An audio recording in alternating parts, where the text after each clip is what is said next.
So now in this class we will discuss about free air delivery. Free air delivery of the compressor is nothing but it's a volume of the air, which is compressed air from the compressor measured at the atmospheric conditions. So what actually happens in the compressor? So any air, so if this is the cylinder and there will be some volume, say 1 meter cube of volume of this free air is compressed and it is sent to the tank. So now when this air is the volume of the air inside the cylinder, if it is 1 meter cube in the pipe after compression, that will be at higher pressure, say some 20 bar, and at higher temperature also, say some 35 or some 40 degrees centigrade. So this volume of the air 1 meter cube is for this pressure and temperature conditions. But in case of free air delivery, we define the volume of free air delivered by the compressor, which is at atmospheric conditions. So what happens?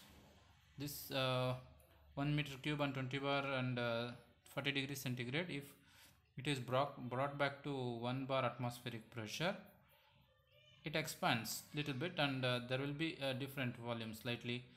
Maybe you have to calculate somewhere around 2 meter cube or say 3 meter cube, like that. So this 1 bar pressure and temperature will be converted into temperature at 27 degrees centigrade. It's actually atmospheric temperature, might be 27 or 30 degree. So it is just atmospheric conditions.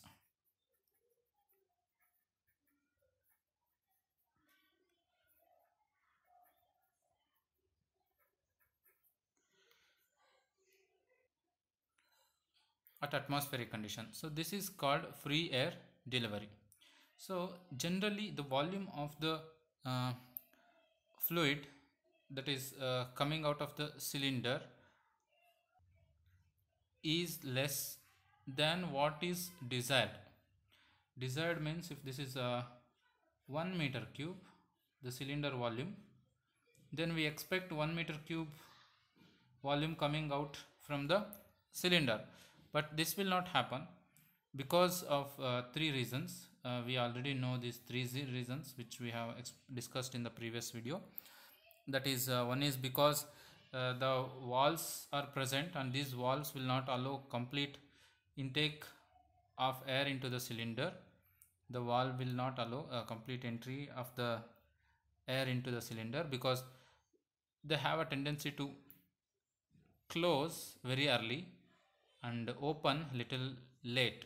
That is, I hope you remember this graph. So early open, late closing, this we have discussed in the first year. Okay, so for these reasons the volume which air takes will not be completely 1 meter cube, and also there will be clearance. So I hope you remember this clearance. So between TDC and cylinder head there will be space, that is clearance. So in the clearance, what happens in the clearance volume? The gases present here will not allow the extra air to come and fill the space, so they will expand during expansion stroke or during stroke, backward stroke. That's why we'll not be able to take complete air what is same as the volume of the cylinder. And also the hot walls of the cylinder, this cylinder walls, the hot cylinder walls, they also have some effect on the volume taken because of the high temperature. The density of the fluid in this region is less because the specific volume is more, and this leads to the problem that it will not take much air inside the cylinder. So because of these three conditions, we will not be able to completely take the air into the cylinder. So now the relation between air taken into the cylinder with respect to the atmospheric condition and with respect to this condition, we will check how it is related. So the I will take this pressure at free air conditions and volume at free air condition and temperature at free air condition. This whole thing is equal to the pressure at the entry and the volume V1 minus V4. V1 minus V4 is because we don't consider this clearance space. So between 1 and 4, what is the actual volume that is taken in? Only that much volume is considered. And temperature T1. So this is at entry. So P1, T1, V4, V1. So if you remember this graph, this is how P1, P2 will come. Entry conditions. From this we can write Vf. So I will write Vf is equal to, say, P1 Tf by T1 divided by Pf into V1 minus V4. So the volumetric efficiency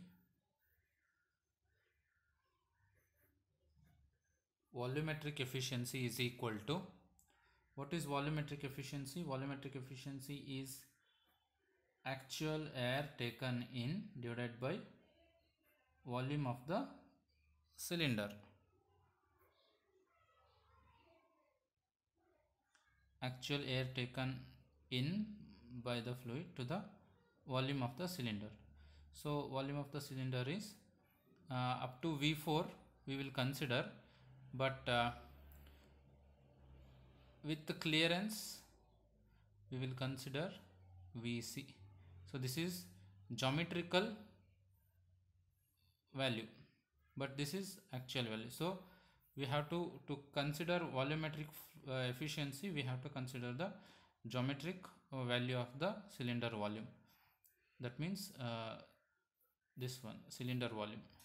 So this is geometric volume, but after expansion, so only up to this much volume of gases are taken inside. That's why this Vf I will substitute. How it will be now?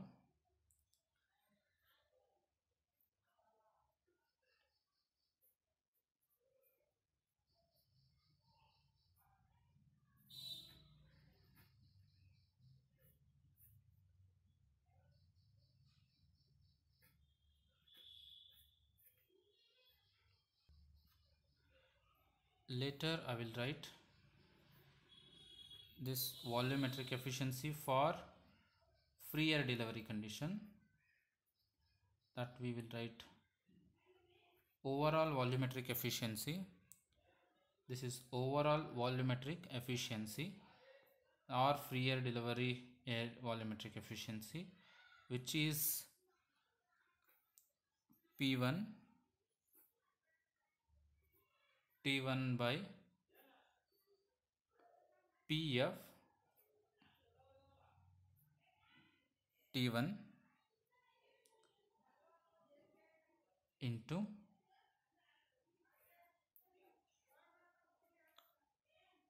1 plus C minus C into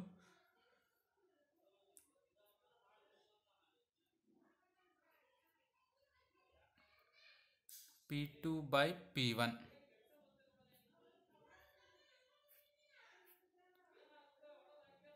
to the power 1 by n. where C is equal to V4 by VC, V4 by Vs stroke volume,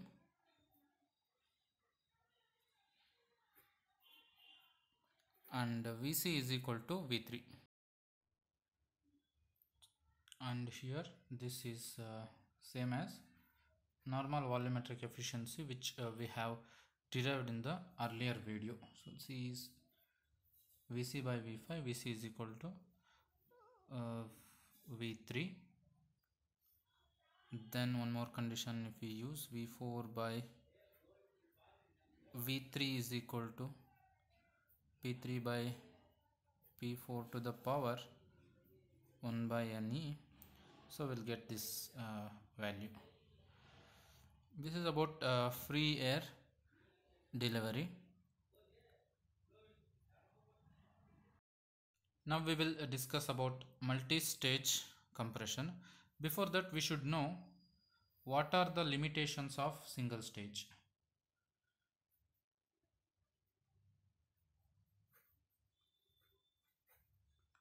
Limitations of single stage compression.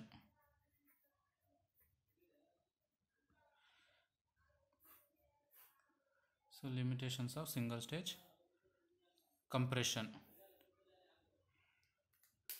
The first limitations, there are some 3 limitations are there with respect to compression process in a single stage.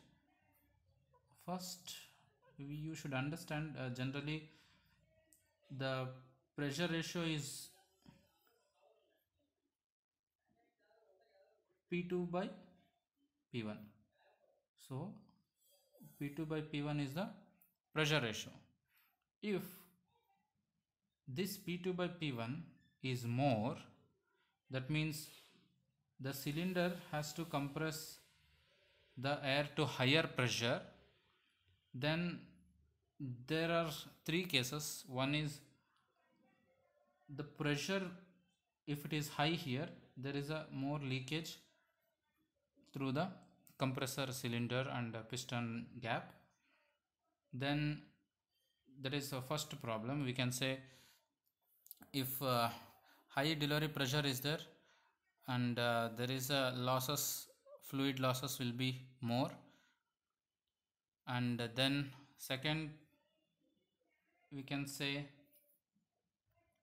second one is the gases which are present in this clearance volume, so which we have discussed early here in this video. So the gases which are present here in this clearance space, if it is at very high pressure P2, if it is compressed to very high pressure P2, then they will try to expand more during the return stroke. So the gases what are here, if this is at very less P2, then they will expand up to here. If it is at very high pressure, at one point of the time they will expand up to here. What is the difference is, if it is up to here, then there is more space for new air to enter. If it expands to here, there is very less space for the air to enter inside the cylinder.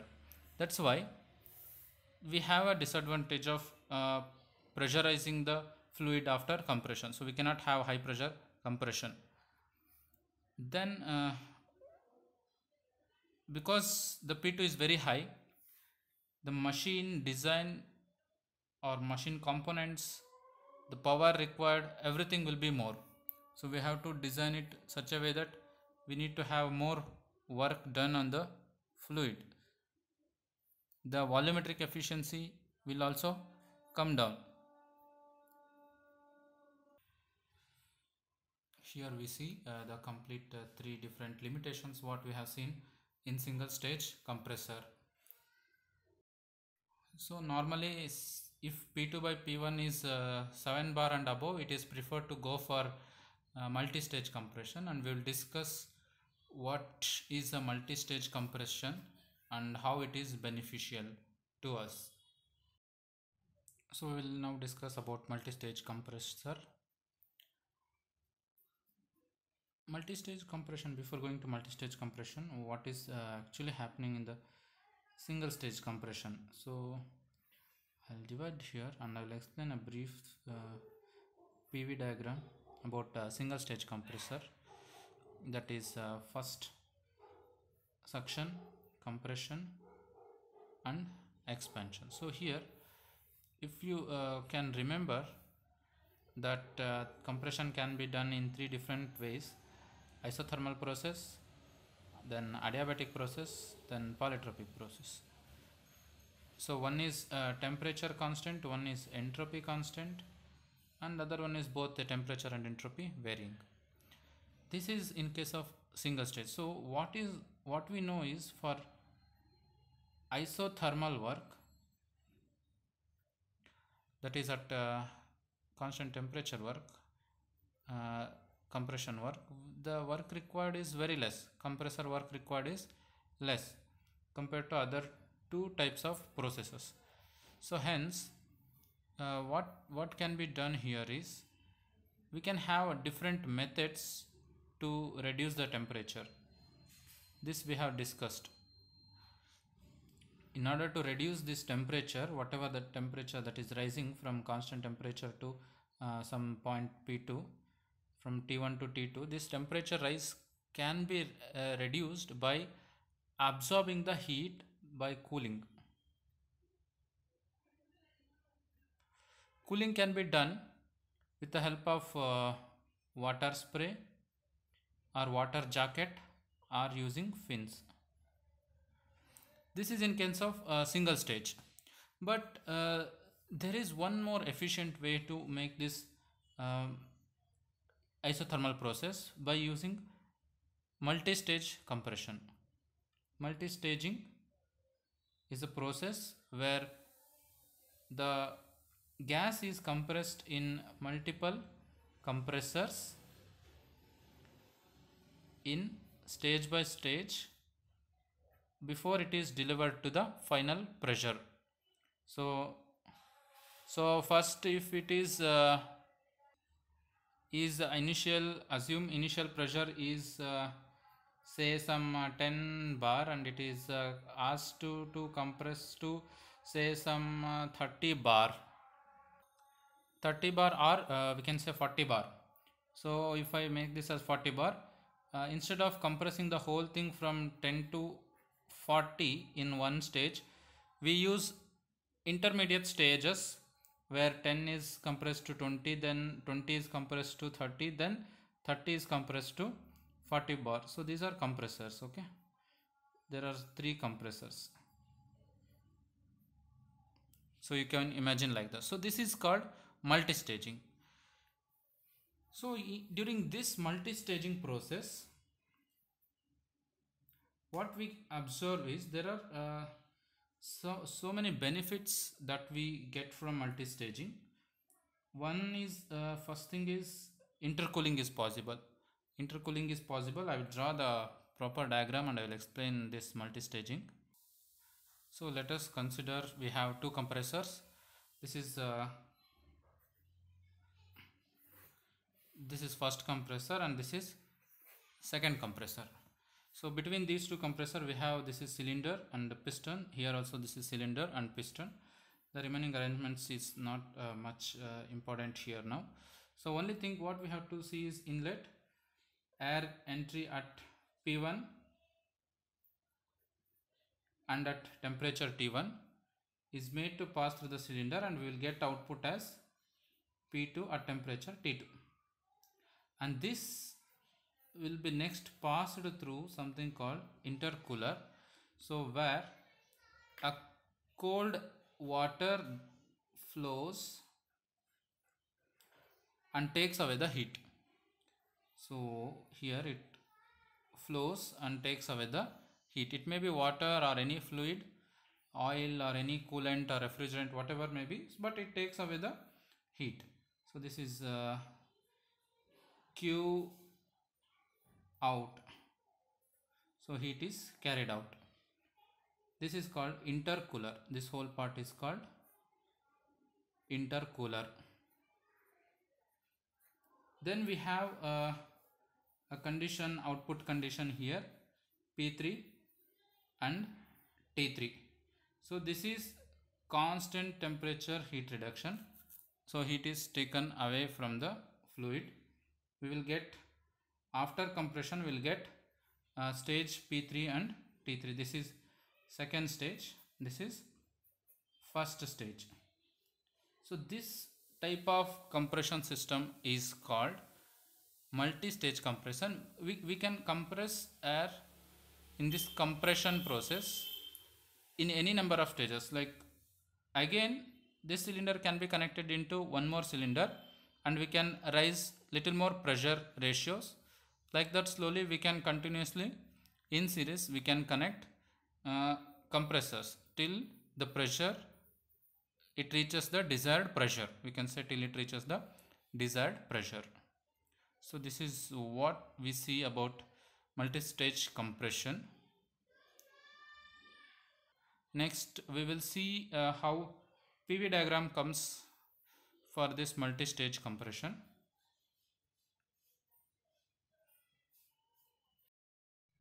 It's very important to know PV diagram for multi-stage compression.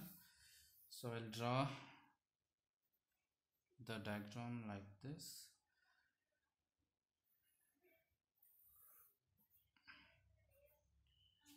This is V, this is pressure, and as usual we know this we will draw with clearance. Without clearance also we can draw, but let me use with clearance, then I will show how the multi-staging compression can be done without clearance. Otherwise let me start with clearance. So this is suction process taking place. So from here to here suction has taken place. After suction I will write compression like this, smooth curve till here. So this is a curve which is normally done if it is compressed from pressure P1 to pressure P3. So I will draw this as P3. So this is the third stage. So from P1 till P3 I am considering this as a single stage. If I do multi-staging, what will happen? So here at 2, pressure 2, so from 1 till here, after at pressure 2, I will reduce the volume little bit because I am going to cool it down. Then again from P2 I will raise the pressure to P3, from pressure to P3. So the actual process is, for single stage it is 1 to, I can write, I will name this as 9, okay, I will name this as 9, from 1 to 9, and from 1 to 2 it is single stage, from 1 to 2 it is single stage, then, or we can say 1 to 2 it is first cylinder, it's not single stage, sorry, in the multi cylinder, but it is in the first stage. Then intercooling has taken place. Then from this point I will mark this as 5. I will mark this as 5 because I will explain that later. Then from this point 5, again cooling has taken place to 6. Let us consider cooling has taken place to 6. Then after cooling, or yes, after cooling, after second stage compression, air will be delivered to the tank. So this is at 3, pressure 3, air will be delivered to the tank. Then after, remaining gases will expand to back to 0.8. I will mark this as 7, and I will see that remaining gases whatever here there, that will get expanded back to P2 because suction has to takes place, suction has to start. So this I will mark this as 2. This is P2, P1, P2, P3. And before that, meanwhile what has happened in the first stage compression? First stage suction has taken place, 1 to 2 compression has taken place, 2 to 3 the delivery has taken place, then from 3 to 4,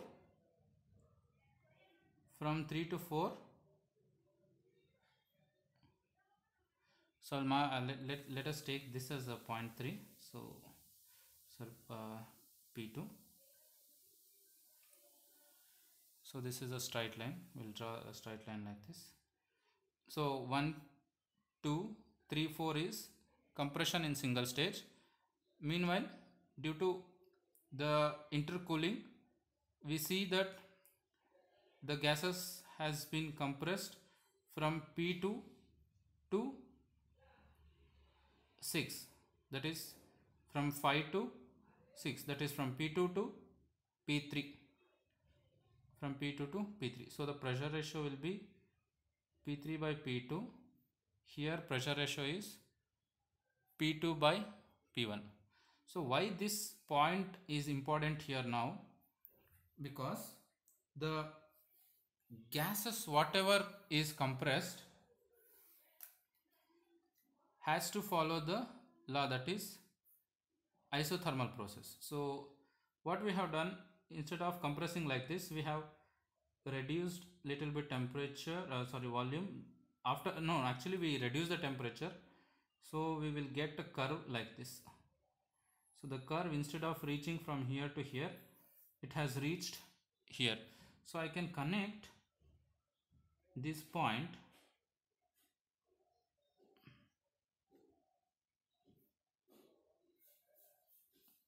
like this. So if you see this point 1, if you see this point 1 to 6 dash, I can call this as 6 dash.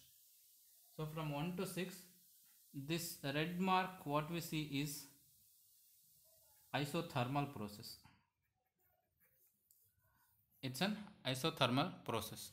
So what we observe here is, in single stage if we have compressed 1 to 9, then the compression process would have reached point here. So the work done will be more because the area under this 1 to 9 curve is more. But 1 to 6, if you see, the area under curve 1 to 6 is less. Why is it is less? Because here we have adopted intercooling. Here we have adopted intercooling. So this is that intercooling from P2. So when gases are compressed to P2, then we have cooled it, thereby the density increases, volume reduces. So little bit we have seen the change in volume, but it is at constant pressure. Hence, then we have compressed it again, like how we do in one stage compression. Like that in the second stage we have compressed from P2 to P3.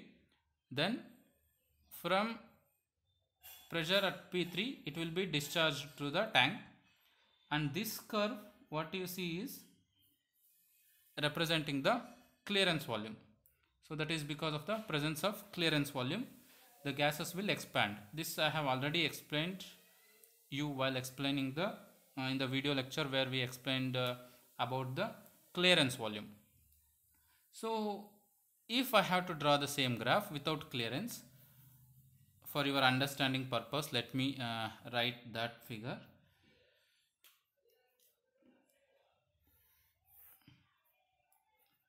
This is suction in one stage, then it is compression in first stage. This is compression in first stage. Then if it is not multi-staged, then it will be delivered directly like this. But because we are using a multi-stage compression system, so it will be next again used with the intercooler. Then in the intercooler it will be after intercooler it will be compressed in the second stage, then it will be delivered to the tank. So now the points are like this: 1, 2, 3 and 4. So instead of compressing, this is P1, this is P2, this is P3, and that means instead of compression from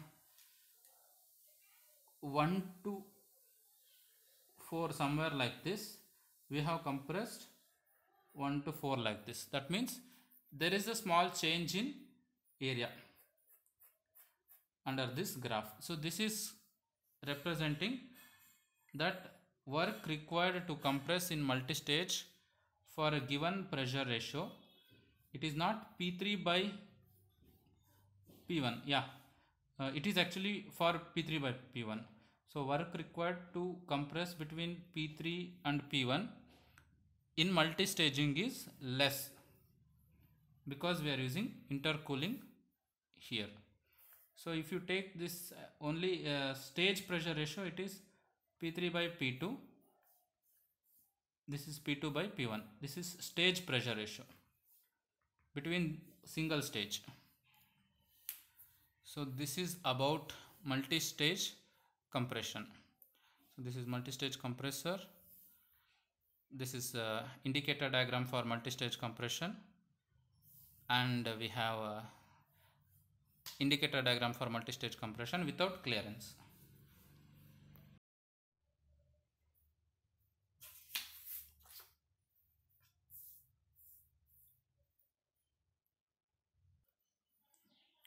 Now if we discuss what is the benefit of having a multi-stage compression, that is advantages.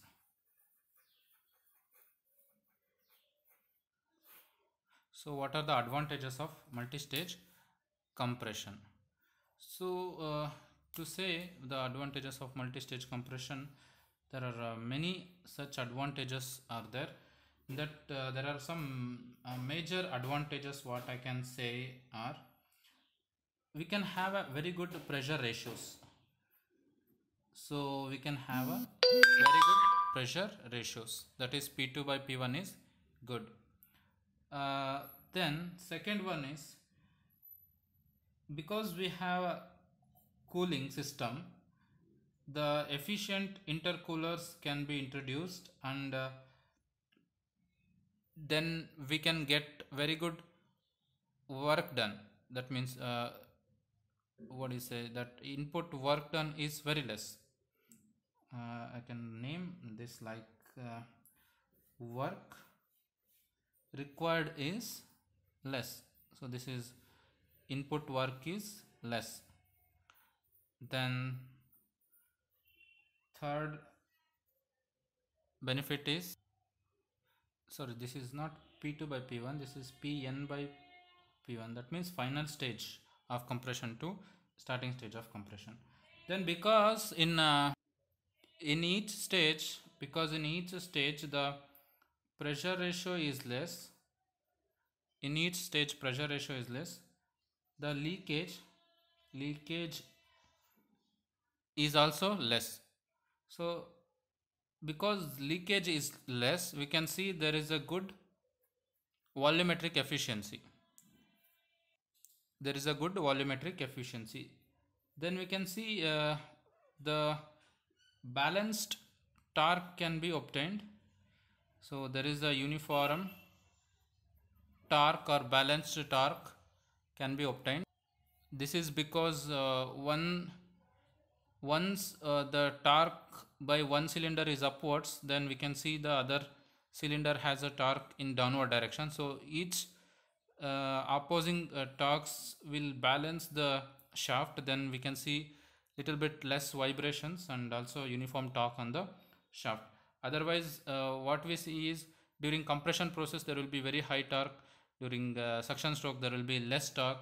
So that can be balanced with the help of multi-stage compression. And and we can run compressor at very high speeds. This is because we have less pressure ratio for each stage. We can have a good speed. So I will write this as speed or RPM or speed. Then another benefit what we can see is lubrication's life is increased. So the life of lubricants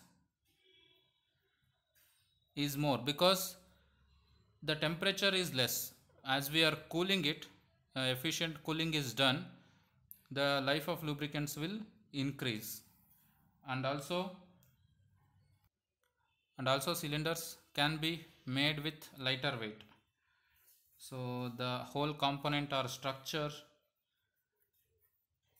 can be lightweight.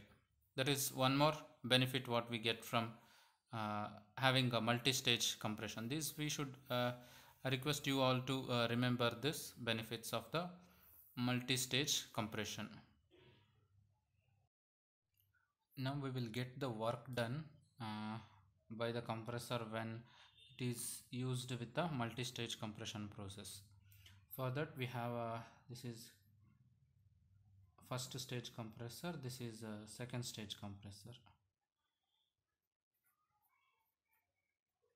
This is first stage compressor and this one is a second stage compressor. This is intercooler. Air or water or oil enters in and comes out. It takes the heat. This is intercooler. Then the work done in multi-stage, if I draw PV diagram for the reference, suction, delivery to the second stage, expansion of residual gases, then again compression in the second stage, then expansion of the gases in the clearance volume. So this is P3, P2, this is P1. So I'll mark the 1, 2, 3, 4 points, then 5, 6, 7, 8.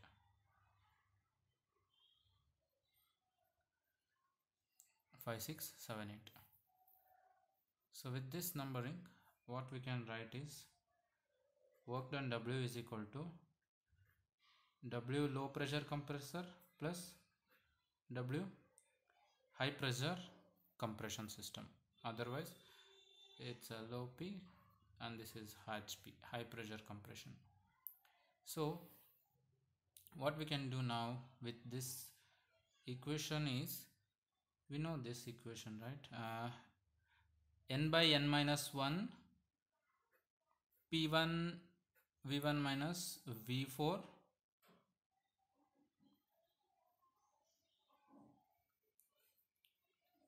P2 by P1 power gamma minus 1 by gamma, or N minus 1 by N. We can use N as a value, plus similarly N by N minus 1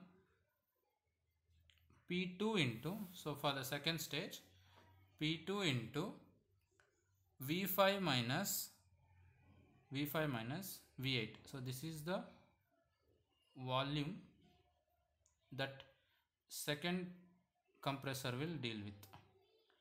So I will write V5 minus V8. V5 minus V8 times pressure ratio for this is P3 by P2. P3 by P2, again same, minus 1. So now after simplification we can write it in the form of P1 V1, but we have one more method. We can write this PV as MRT. This is one form of equation which can be used. Then we can write P1 V1 as MRT, so that MRT remaining same. What I can write is, I will write this directly as MART, take this same, plus n by n minus 1 into MART. This is again with respect to mass of air taken for one. We'll consider P1 V1, sorry, MRT1, we will consider MRT1. Then again this part also remains same. So now MRT1 can be taken as common as outside. So now there may be a question, sir, why we are using T1 and T1 again here? Actually this is T2. Actually this is T2, but we have a condition that is called perfect intercooling. We have a condition called perfect intercooling, where in case of perfect intercooling, the temperature at T2 is same as T1. That means the entry to this piston, or sorry, second cylinder at position T2, this is T2. So this is at T1 entry. Intercooling is such that T2 gets same as T1. So the entry to this point will be same as entry at the low pressure cylinder inlet. That is why we have shifted this T2 to T1. So T1 will be common, that's why we will take this n by n minus 1 into MRT1 as constant, and then we can write P2 by P1 power n minus 1 by n plus P3 by P2 n minus 1 by n minus 2, but the unit is again, this is MA, mass of air, so kilojoule per cycle. If it is m dot A, we will get kilojoule per second, like that.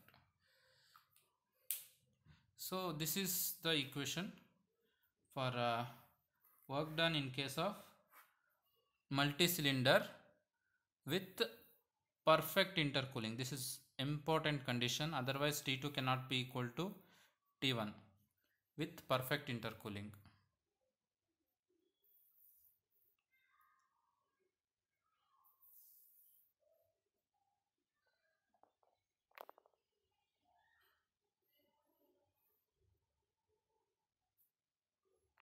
So now we will see what is the condition for minimum compression work or optimum intermediate pressure of a multi-stage compression process. So the work done equation for multi-stage compression is this one. This is IP for multi-stage compression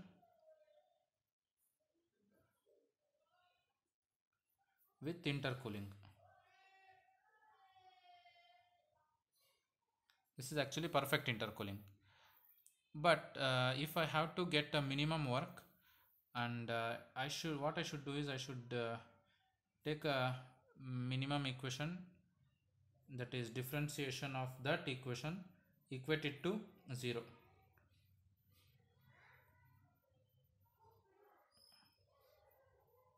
So this differentiation will of this equation will take us to a final answer. I will not be deriving that, it's available everywhere, you can get this derivation. I will go to directly to the answer, that is what is the condition for minimum compression work. So on the intermediate pressure, optimum intermediate pressure, that is P2 square is equal to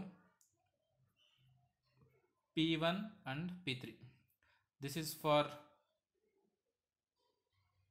compressor having two stages. This is for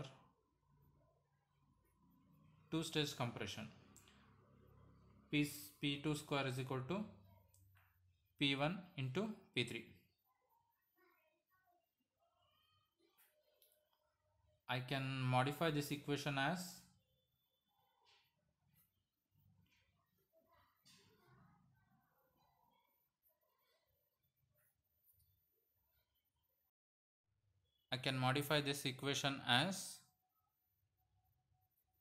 P2. So this is what we modify the equation. So from this what we can understand is, to have a minimum work done, we should have a pressure ratio PR of first compressor and pressure ratio PR of second compressor, and if n number of compressors are there, that pressure ratio should be same. And in case of two stage compressor, we can say that intermediate pressure P2 is equal to square root of P1 and P3. This is very important because in problems we will ask find the intermediate pressure P2 of multi-stage compression for two stages. So this is what equation we should use. And also we can see that work input to the compressor for each stage should also be same if we have to get a minimum work done, and the temperature should also be equal. That means there should be a perfect intercooling. So then only we'll expect a condition with the minimum work done in case of multi-stage compression. To continue this to n number of stages, if there are n number of stages, what I can write is, I can write this as P4 by P3 is equal to P power say Z plus 1 by P times Z. So it is Z term. Then let me represent this, I will represent this term as X, that is Pz by Pz1. Then if it is X, what I can write is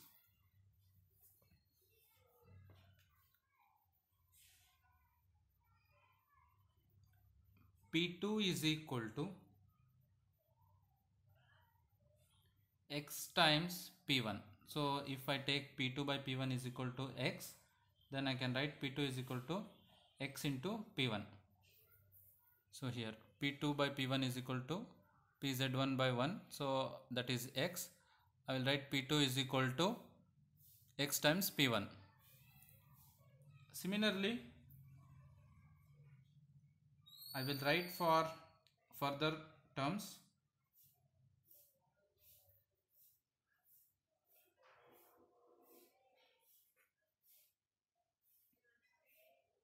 Which I can write this as P2 is X times P1, that's why I will write X square times P1.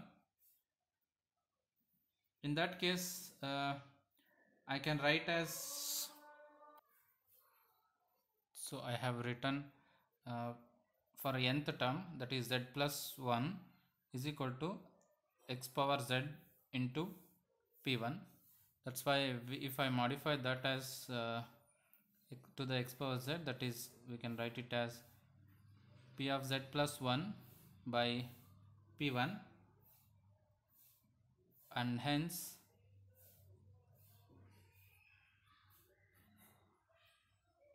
Z times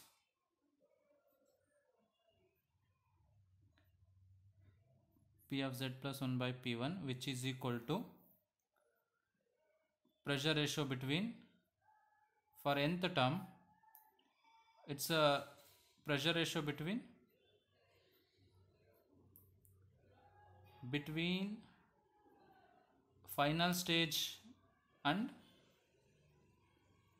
first stage, that is throughout the compressor. So between full compressor. So this is nth stage. We can say last stage.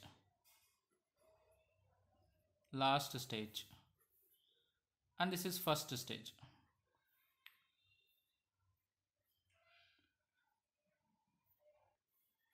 Here pressure ratio is X is nothing but the pressure ratio between the last stage and the stage between one stage before that, that is previous stage. So that value can be found out by taking the power or root of that power to between the pressure ratio for the full throughout the compressor stage. So this is one equation that will be useful for solving the problem.